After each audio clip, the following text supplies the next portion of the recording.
Welcome to Sports Geek, the podcast built for sports digital and sports business professionals.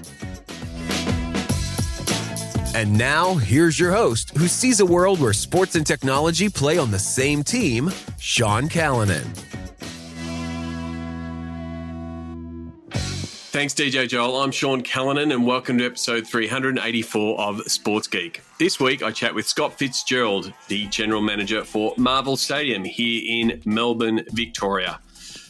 You might be listening to Sports Geek at our website, sportsgeekhq.com. You can find every single episode at sportsgeekhq.com, or you might be listening on your favourite podcast platform. Mine remains Pocket Casts, but you can listen on Apple Podcasts and Spotify. If you can, if your platform allows you to leave a review, whether it with stars or thumbs up, please do so. But really what I do appreciate is when you share the podcast with friends, colleagues and mates to spread the word. I really do appreciate it. It is one of the reasons that I keep doing the podcast. Don't forget, you can always contact me if you're looking for some assistance with your digital team, whether it's a digital review, a digital audit, our new service around game day audit, where we help you review what you're doing on a game day, from data capture, content capture, video, how it's getting stored, how you're getting it out onto socials quickly. I'm really excited about the game day service.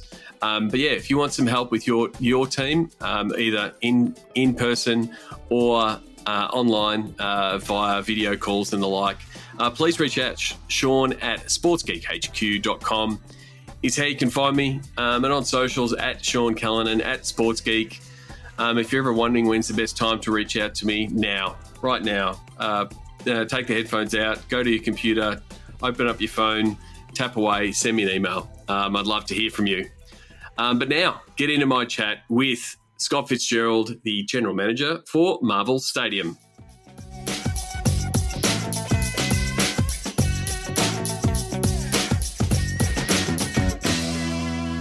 Very happy to welcome the General Manager of Marvel Stadium here in Melbourne, Australia, Scott Fitzgerald. Welcome to the podcast. Thanks, Sean. Thank you for having me. Not a problem at all. I always start my podcasts trying to find out where people got their start in the world of sports business. What about yourself? What was your first foray into the world of sport? So my first job was as a sales executive, selling hospitality, tables, tickets, the odd sponsorship here and there with the St Kilda Footy Club.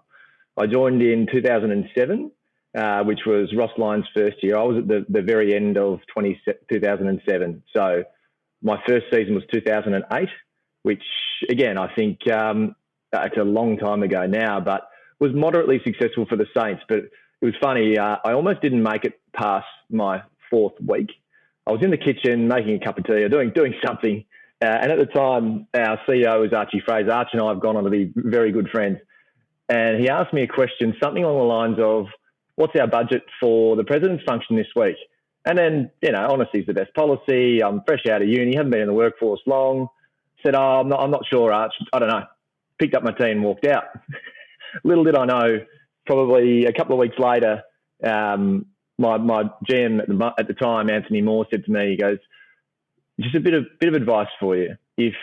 If anyone ever asks you a question about budget and targets, and it happens to be the CEO, and you don't know, just make it up. I think that blew Arch's top up just a little bit. So started in 2008.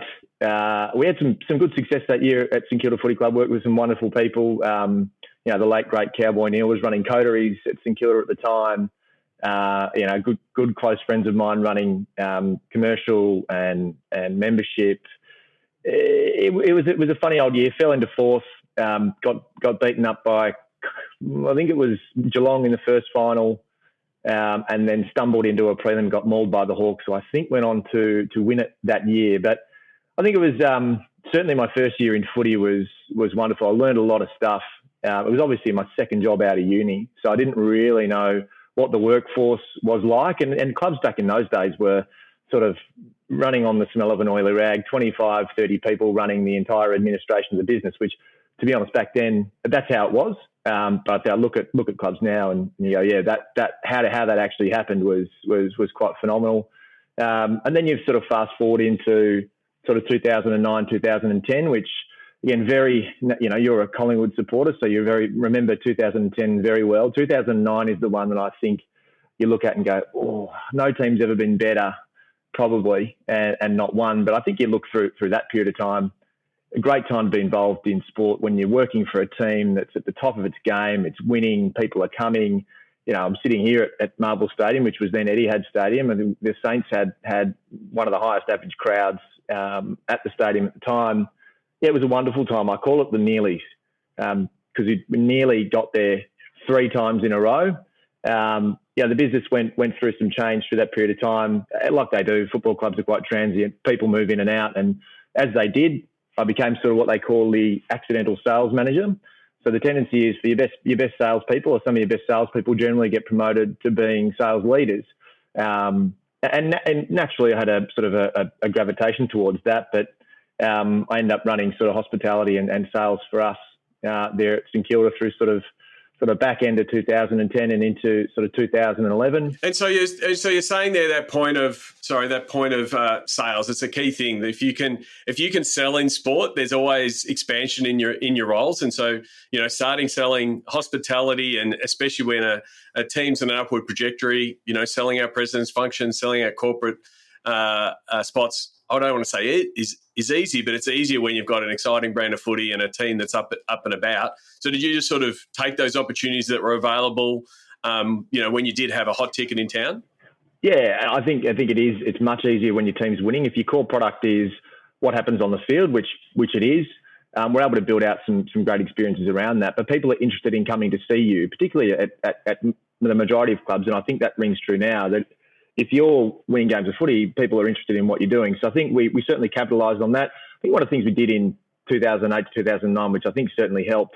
So yeah, selling and being commercially minded and being able to sell is a skill that will always hold you in good stead, particularly in sport. I think the ability to innovate and develop and adjust based on the circumstances. We went from 2008 to 2009.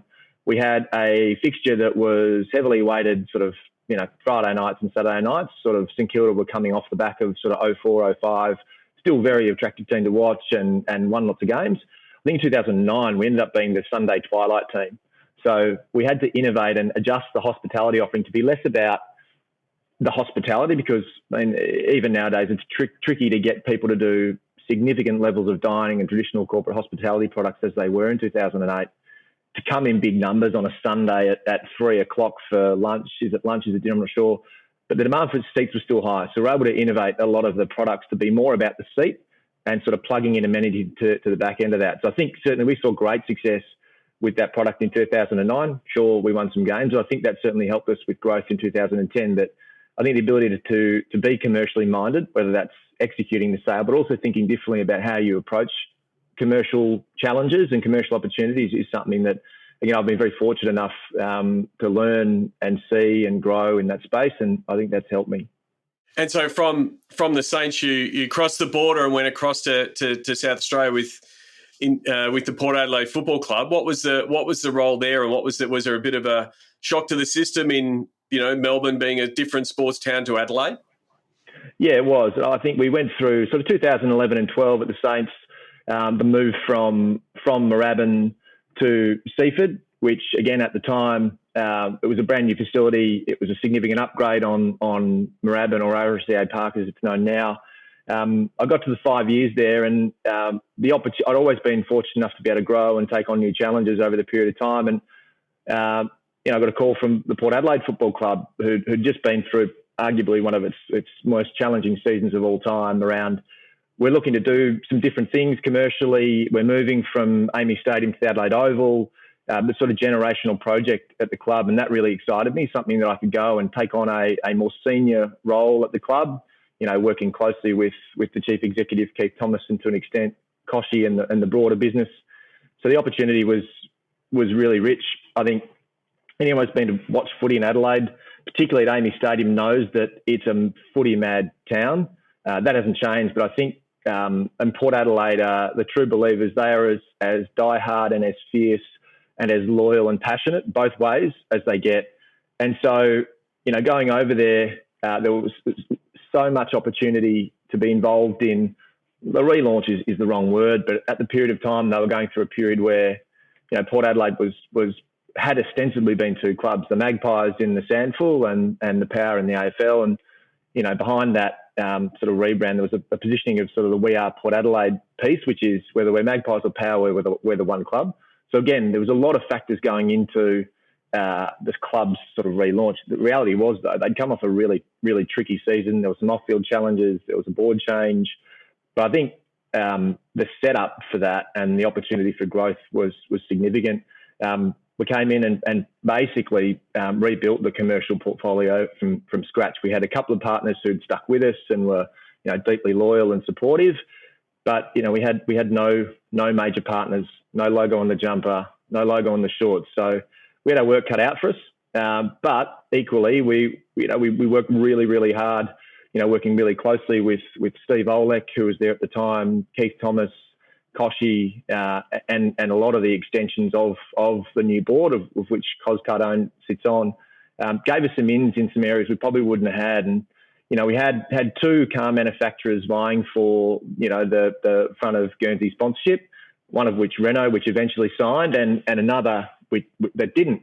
As it turns out, I think the other that didn't sign was actually a lot closer to signing than Renault were at the time. But we looked at that, and at the end of the day, we thought, what's going to change the perception of Port Adelaide being a smallish market, a medium-sized team in that market? How do we step out of that and become a national presence? And I think having the largest European car manufacturer as your major sponsor was something that we looked at and went, well, yeah, that's going to help us with that. And everyone wondered why a European car manufacturer was sponsoring a team from Adelaide.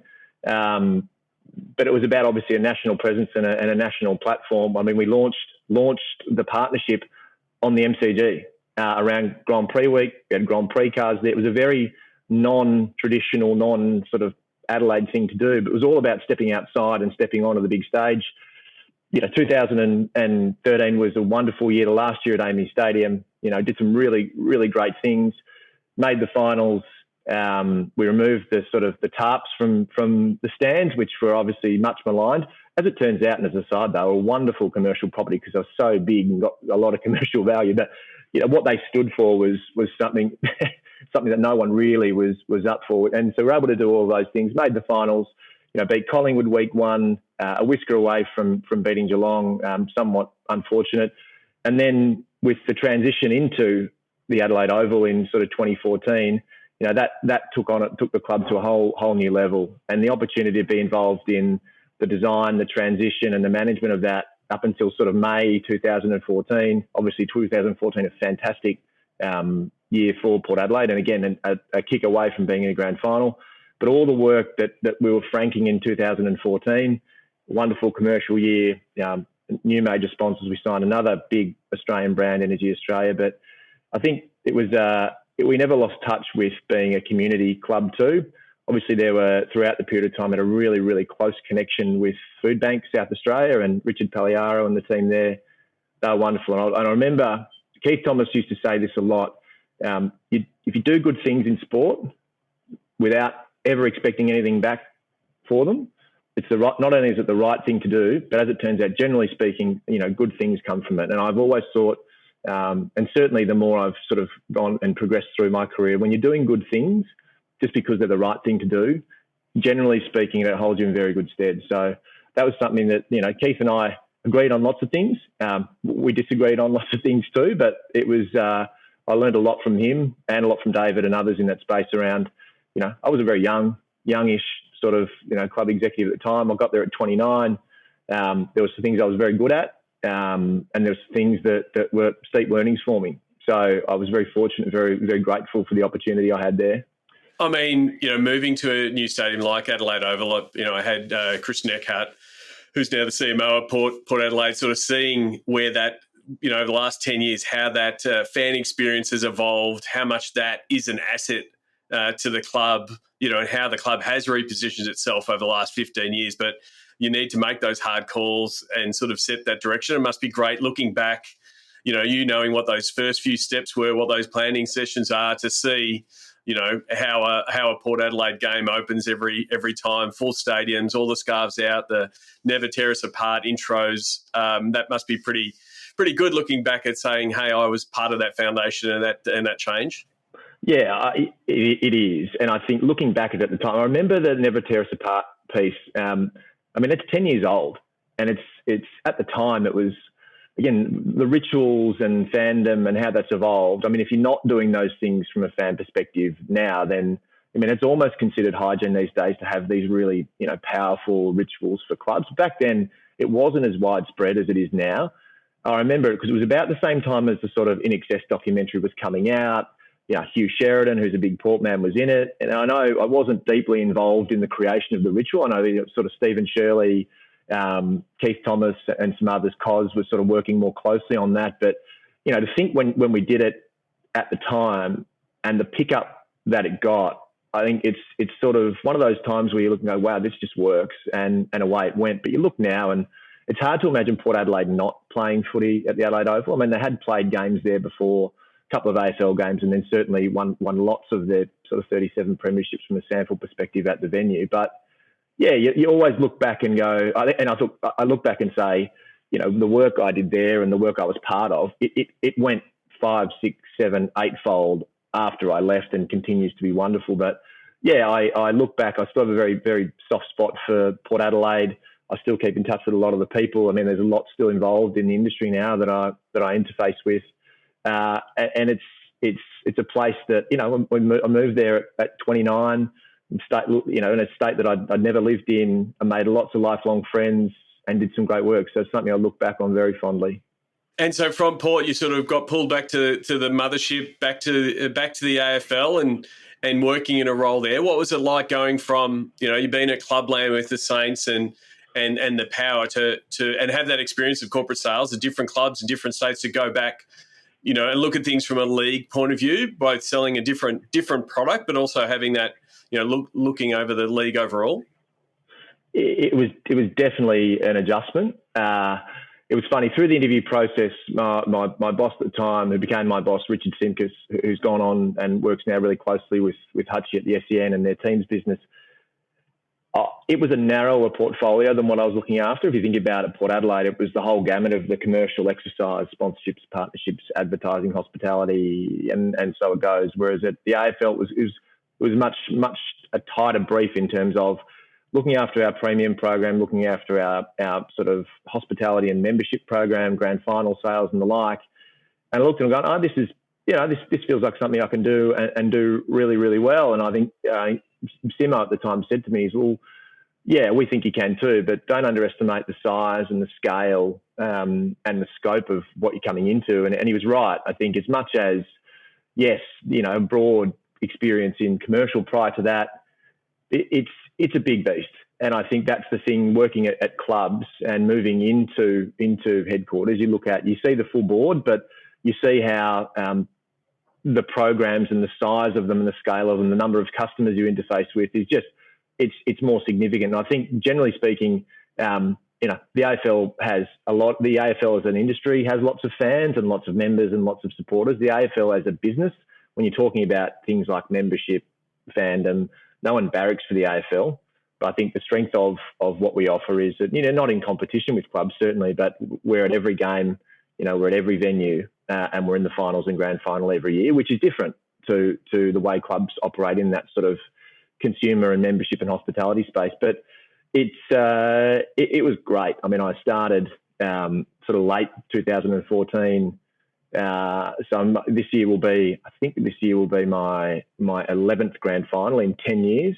But yeah, starting in that space, the size of the business and the work that was done and everything that goes into putting on the things that people see and experience was great to see and be part of. And I think a big part of the role and part of the process in terms of securing the job was, the AFL was going to get the stadium back in 2025 for a nominal amount, and a conversation around, what would you do if the stadium was part of the AFL, and I had some ideas and sort of scratched those out. And it wasn't clear to me at the time that was going to be something that was going to pop up. But quite quickly after I started in 2014, 2015.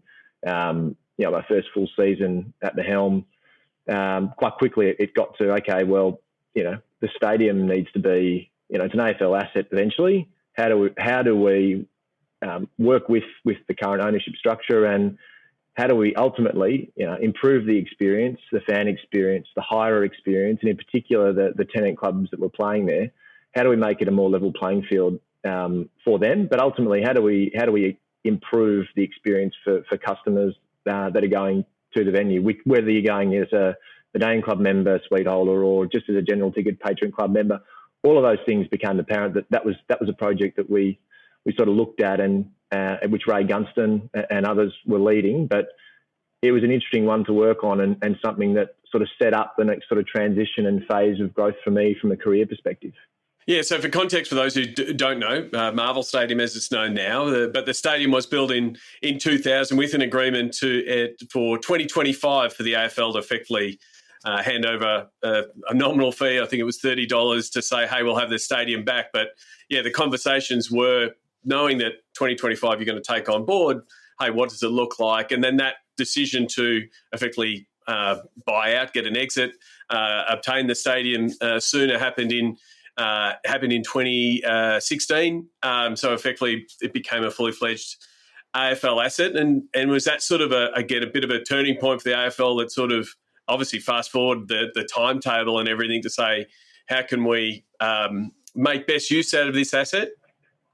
Yeah, that's right. And I think that there were a couple of things in terms of key value drivers for the venue that we looked at. One of them being the Medallion Club. The Medallion Club's, arguably the largest, premium membership from a stadium perspective. Certainly the most renowned. That was a stadium property. The AFL, we had our own, which again largely fixated on the MCG games, got some access to Marvel. The Etihad Stadium model at the time was, Etihad Stadium, staying, this is what you do. You come to all the stuff at Marvel, and you get a little bit of access to the MCG, but not a whole heap. So one of the ideas was, and which has manifested itself, was, okay, well, how do you bring those two products together and get the best of both stadia and giving, premium customers, businesses, individuals the access to have the best amenity, the best seats at both venues? And so clearly with the size of the Medallion Club at Marvel Stadium, it was and remains, the primary value driver from a returns perspective, but it's also an area where we get to serve some of the best experiences at the time. So bringing those two memberships together was really important. And to do that, you also had to bring the teams that managed those two portfolios together. So on one hand, you had quite a large team from a stadium perspective that were looking after all of not just the Medallion Club, but all of the commercial rights at the stadium, suites, signage, partnerships, and everything that goes with that, with a smallish team relative to theirs, looking after all things sort of hospitality, premium membership, service tech, and all those things. Bringing those teams together was the first sort of piece of the puzzle to, after the transaction, bringing the teams together to ultimately drive enough value out of the venue that we could then improve hiring agreements, get better experiences for fans, and all of the things that come with that. And clearly, having the ability to secure funding and work really closely with the state government, to redevelop what was a 20-year-old stadium at the time, and having travelled the way you have, I think it doesn't take long for stadia to date, and it gets faster and faster. So the ability for us to actually bring that together, secure a redevelopment for the venue and operate at a level that could improve it for all of its stakeholders was really important to us. And again, I won't say it was particularly easy at the time.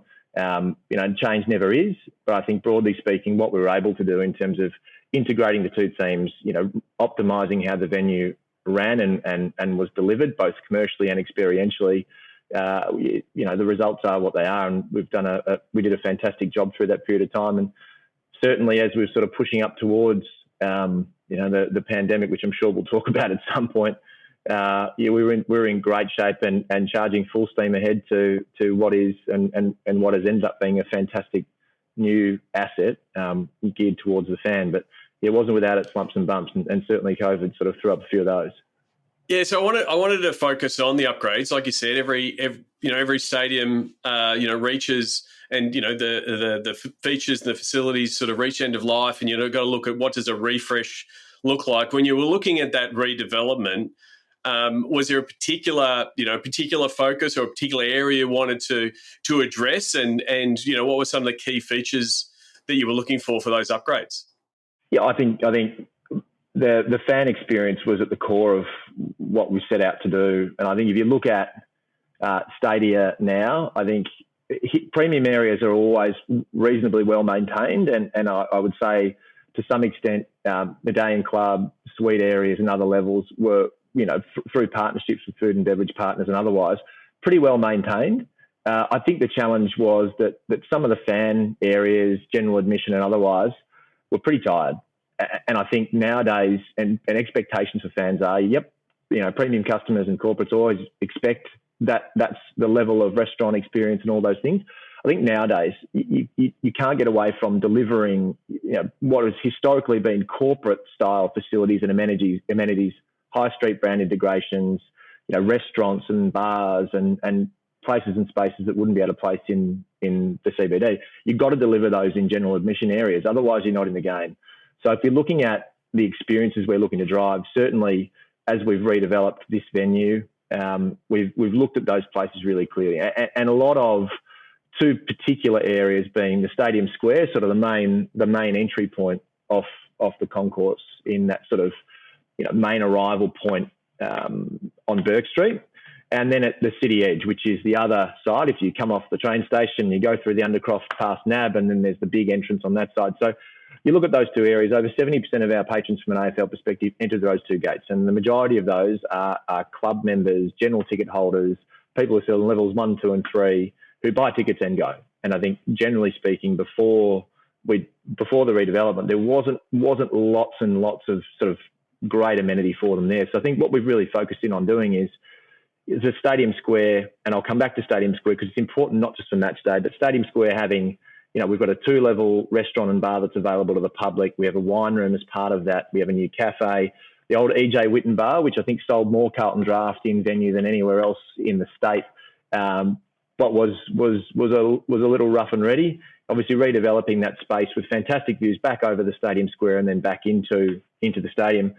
And then, downstairs also having a Johnny Walker bar, which is a premium bar facility. You can enter off the concourse, 8-bit burgers, high street brand integration surfaced in that Stadium Square. That can also be open non-match day, and I'll come back to that part because that's a big part of what we're focusing on. But you flip around to Gate 5 at City Edge, levels 1, 2 and 3, all with significant makeovers. I think downstairs, two sort of bar and restaurant facilities. We have an 8-bit burger facility down there. And you're thinking about, as you go up through the levels, level 2, which we'll have to get you down for a Collingwood game very soon, Sean. I'm not sure if they've got another one, but we'll get you down all the same.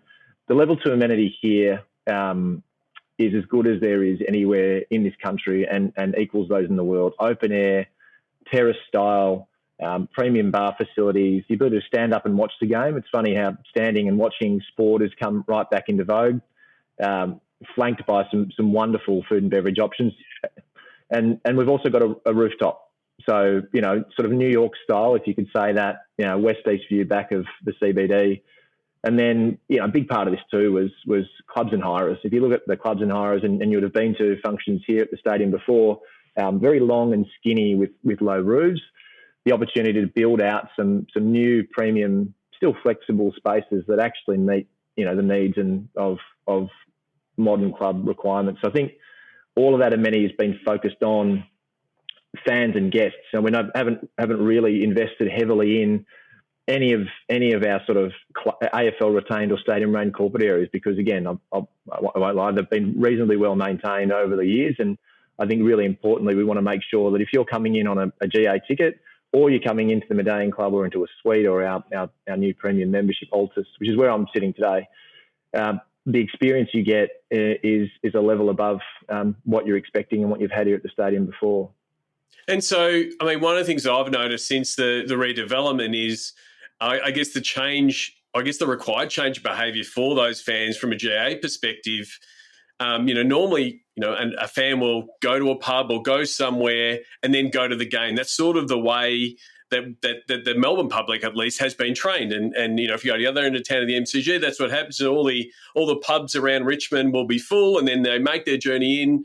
And a lot of people will get to the game, 10 minutes, 15 minutes before, and then get in their seat. There seems to be a real a flip of the script with Marvel to, hey, there's all of these opportunities. You can have an 8-bit burger, you can be in a bar, you can. Has that been both a challenge and opportunity to both inform the clubs, but to inform the fans? The stadium has changed. Here's what's available. Come in earlier, and I guess elongate their stay at the stadium. Yeah, I mean that's been a huge focus of ours, Sean. And it's funny, for 24 years and change, we've been telling people, come when you feel like it. And then get out as quickly as you can so we can close and clean up, which is not uncommon for stadia to do. And so we're trying to retrain sort of 24 years of habits with 5, 8, 10 sets of fans who come here 5, 6, 7, 8, 9, maybe 10 or 11 times a year. So again, it's something that's going to take time. I think the key for us is making sure that there's things here that people see themselves in, which is why things like Friends of Fire, Amphora, wine bars, Johnny Walker Bar, restaurants and other amenities are so important, because those are the places that people are going beforehand and after. So come here as early as you can. There's something here for you regardless of what you're looking for, and be the place that this is where you go home from. So you don't go from here to somewhere else and then home. Come here with your friends or your family or by yourself if you choose. Stay for the game and then stay for whatever else there is for you afterwards. That's been a big focus of ours, and not just for clubs and hirers too, but also for our own members and our own customers too. I think it's reprogramming a lot of the things that we've been programming people to do, and doing that not just through telling them but through showing them. I think the wider positioning for the stadium is something that we're going to work on around now that we're finished. Well, for now, and we know a lot about how the venue operates now and how it works. A lot of it's how we thought it was, and some of it's okay. That's interesting, and it's a bit different. The work we'll do around repositioning what this venue is and who it's for. But ultimately, we're an entertainment destination, 7 days a week, 365 days a year. Not just the 70 times a year where there's big events happening out in this field, but we have a stadium square now that's open 7 days a week with a coffee shop, a burger bar, a 2-level, premium restaurant and bar, a wine room, all the things that can service the 70,000 people that come to work here every day and the thousands that live and sort of transition through here over the course of any given day and week. So, it's a huge focus of ours, and certainly something that we work really closely with the City of Melbourne and the state government on. The Docklands is really important in that it's a growth area. And we want to be the reason why it comes to life and be a big part of that. And we think that we can. Talking to a few sports technology and venue people at SEAT recently, and talking to Matt Pascoe at the Raiders about Allegiant, like a lot of the plans that get put in place to roll out new tech, to roll out new activations, to bring new partners on board, they're all in paper until you roll them out, and then you learn a whole bunch of things and you learn a few of those tweaks. Has that first 6 to 12 months of seeing some of these roll in, and then actually seeing how people are using the Just Walkout technology, or how people are ordering their burgers at 8-bit. How's that learning experience been? Yeah, it's been an experience, and I think a largely positive one. I think we're really fortunate to have the backing of one of the biggest technology businesses in this country, in Telstra. They've been a great partner of the code and of the stadium for a long time. And also with the sort of Southern Hemisphere first of the Amazon Just Walk Out, we've been, again, as part of this redevelopment, is working on the sort of bedrock of technology. So, the kilometres and kilometres and kilometres of cabling and fibre optic, the Wi-Fi that we have here is unmatched in this country from a stadium perspective. So the building blocks to activate technology in this stadium exist.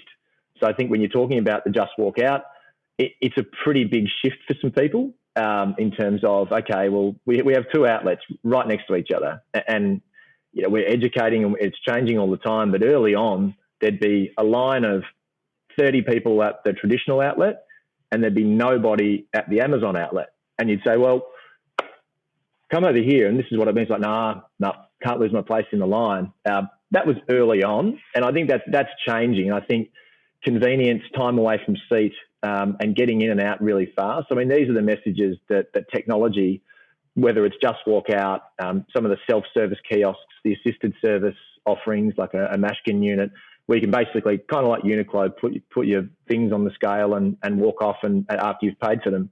All of these things take time for people to get their head around. It's funny. I think Just Walk Out has the capacity to be the fastest. But if you look at, things like Mashkin and others, the things that are more like people are doing in their everyday life with technology are the ones that tend to get adopted more quickly, whereas the things that are a bit different to what they do are the ones that need a little bit more hand-holding and education. So that's where we're focusing. But I think broadly speaking, technology is to reduce friction for fans at events, whether that's in food and beverage, whether that's in communicating with people, whether that's in posting my Bontempelli goal on Instagram, all of those things, the technology in between the customer and the stadium and the experience is critical. And certainly at this venue, Rob Pickering, who's our CTO, soon to be joining Tottenham Hotspur in the UK, he's obviously been at the forefront of that and working with our partners and us around how we bring those technology platforms to life and how we make sure we've got at the core of it, the engine of what drives it is best in class. So when we want to implement new technology, wherever that is in the venue, is it another Just Walk Out? Is it the new Brizzy Cam in the roof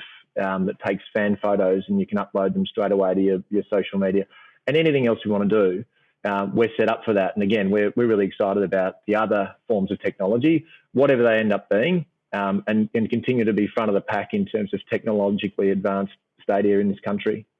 And from a stadium point of view, I mean, we've talked a lot about AFL. It's an AFL-owned asset, but, adaptability and being able to take on other content. You have Big Bash. I was lucky enough to go to see Pink earlier this year, in her run of shows, filling it out night after night and an amazing show. Are you always, when you're running a stadium, you're always looking for new content? What are some of the things that you're all looking out for, especially having an adaptable stadium that Marvel is? Yeah, I mean, that's right. We're 40, 43, 45, 46 games of AFL footy a year. Yeah, hugely important, AFL-owned asset. That's right. I think the key for us is flexibility, adaptability, dynamism, and we're very good at that. I think if you look at the start of this year, we had 300,000 people through the doors at Marvel before we'd bounced the ball of footy. So, 2 Pink shows. 48 hours later, we had a Matildas Olympic qualifier against Uzbekistan. 5 days later, we had 2 more Pink shows, and we're able to present a world-class surface for the Matildas in between those two. And then, 10 days after Pink, presenting an AFL standard elite surface for our first game here for North Melbourne Fremantle. So, we have the title of, the busiest multi-purpose stadium in the world. I think that's been fact-checked by the Guinness Book of Records, but we're very proud of that position that we have. We're known for getting things done, things that are challenging and things that are tricky, but also for the range of different content that we bring to life. So, we've got a 4-show run of Coldplay coming up later this year. Very, very different stage setup. Lots going on there, but a wonderful show. And then you've got, a week later, you've got Pearl Jam coming in, very different again, servicing a very different, set of fans. And then a week later, a whole different set of fans come in for the AusX Open dirt bikes. And then 2 weeks later, you got, many thousands of people coming down here for the RMIT graduation day. 5 days after that, you go into BBL cricket, and so it goes. So I think the diversity of content here is one of our strengths, but I think our team's ability to activate that, particularly in tight turnaround windows, is something that we're very proud of, and I think sort of holds us in really good stead internationally. And you're always looking for, for new things, like you said before, when you were young in your career, and you're asking someone if you say, "Hey, what should we do?" You want answers from your team to say, this stadium can do things like, stadium golf. Yeah, again, that's a really good point you touch on. We talk about the 70 days that we've got stuff on. ask people, well, who's the act you want? And my mum wants Bruce Springsteen. I said, Mum, it's not quite that easy. But I think outside of big event days, you look at stadiums by nature, there's more dark days than lit up ones. We do 500 plus sort of business events that happen throughout the course of weeks and weekends when we do have gaps. But I think items like stadium golf, we had an NBA finals party here a few weeks ago. We had a Super Bowl party at the start of the year. We have a Firelight Labyrinth in B1 car park where we've turned the B1 car park into an immersive lightscape, sound, movement, installations, tied in with the City of Melbourne's Firelight Festival.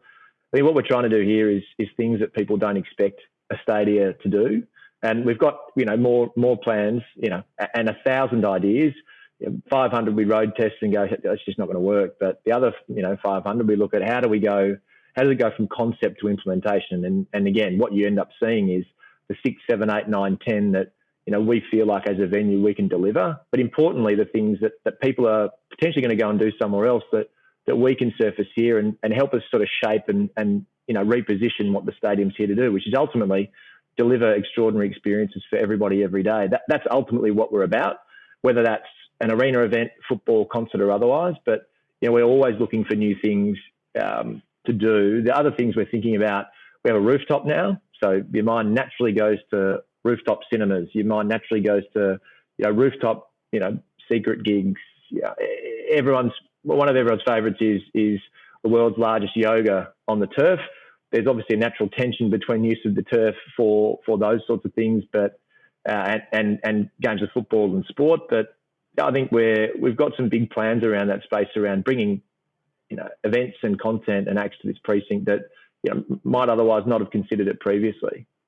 And so then bring it back to, it is an AFL-owned asset. You've got some key tenants that are AFL clubs. You've been in an AFL club role. How do you take all of those experiences and, some of those activations that you might see at a concert or those kind of things to, back to the clubs to elevate, their home game, both having a club member walk in and make it feel like a home game, but then also, back in your role of helping generate revenue for the club, how do you help them, maximise the commercial returns and maximise, I guess, their partnership and the fact that Marvel is their home stadium? I mean, the Marvel piece is really powerful for us. I think the biggest entertainment brand in the world sponsoring ostensibly another entertainment brand or venue. Marvel being a wonderful partner, I think, have certainly helped reposition this stadium as, more family friendly, more open, more fun. I think that's certainly what we're looking to do. I think how we leverage that with clubs, I think that particularly post redevelopment now, there's a greater ability to personalise this venue to make it feel like a home team. So whether that be thematic lighting, match day production, the stadium square where you walk in, it's lit up not just from a signage perspective, but we have lights around the outside of the stadium. That for Collingwood it's black and white, and for the Saints it's red, white, and black, and so it goes. But I think we're always working really closely through our match day production team, that Pete Webster and Sandy Spring, working with us as the venue and the tenant clubs around how do we bring the best of what's happening, not just in this venue with concerts and content, but from around the country and around the world. What makes sense from a fan perspective in this market, because it is a different game to a basketball or a baseball or American football, but it does surface some unique opportunities. So I think team entry is one where we've seen team entries, particularly at this venue, go to another level. When you've got a roof that's closed, you've got best in show thematic lighting, and you've got teams and clubs that are keen to lean into the opportunity. Essendon's most recent reintroduction of the air raid siren. Clubs are now experimenting with in this market in particular. It's happening interstate a fair bit more. Stings after goals, but again, I think it's the tension between the new fan and what new fans are expecting, and your traditional fan. And I think the obvious challenge and opportunity is to make sure you're still servicing your traditional fan, but you're not missing the opportunity to engage with the new fan and what their expectations are. And that's something that we work weekly with clubs on to make sure we're getting that balance right. And I think we're going to continue to try and be more progressive in terms of bringing different experiences into stadia, particularly here at Marvel, but more broadly. And I think on the commercial front, I know what the journey is like in clubs. I haven't been there for 10 years, but I know the ebbs and flows and the dizzying highs and despairing lows and all of that goes with that. And I think working really closely with our tenant clubs, who we have a wonderful relationship with, and people that I've known for a long time, the opportunity that the redeveloped stadium brings for them, be that commercially, experientially, from a hospitality and ticketing perspective, thinking differently about how you're programming your products. The delivery of the venue and when the assets were online was tricky last year. It was sort of came through clarity of what was happening and how it was all going to work sort of a bit later than they needed to get to market. So I think this year's been an exploratory year where we've tried some things and worked with clubs to how does that actually look and how does it show up. But I think the opportunity and where we'll start to see that pay dividends will be into 2025 with a year under the belt of seeing how the venue runs and operates and works and how we can help shape, club by club, because each club's program's subtly different, some more different, others, some more the same. But the opportunity how we maximise, the arrangements here for each club is going to be really important for us, because the stadia are a big part of what they do, and this is where their fans come to see the end product, win or lose. I mean, and like as you said before, it's great in clubland when things are tracking well. But chatting with Stacey McGrainer from the Sharks, who looks at all things customer experience, she's pretty clear. You can't control what's happening on the ice, but you can control the things you can control in your stadium to make the experience amazing, no matter what the result. And the good thing is for your clubs, you're giving them a lot of different levers to pull to really make that elevate that experience, make sure you're having fun. And yeah, you might be telling someone what the result is as a byproduct, but you just want people to be walking away from both your games from a stadium, but also your tenant clubs to go, I had a great day out at the footy, whether that's getting there early, having a great food experience, or staying late in one of the bars, those kind of things. It just, you're giving the clubs more things that they can control that aren't to do with what's on the field.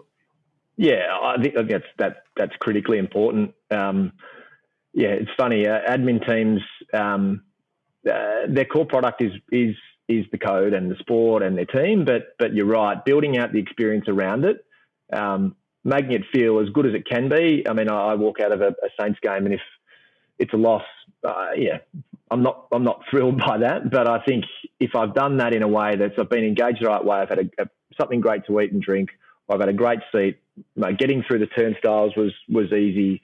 I didn't have to queue up too much for food, acknowledging that there'll always be queues at peak times.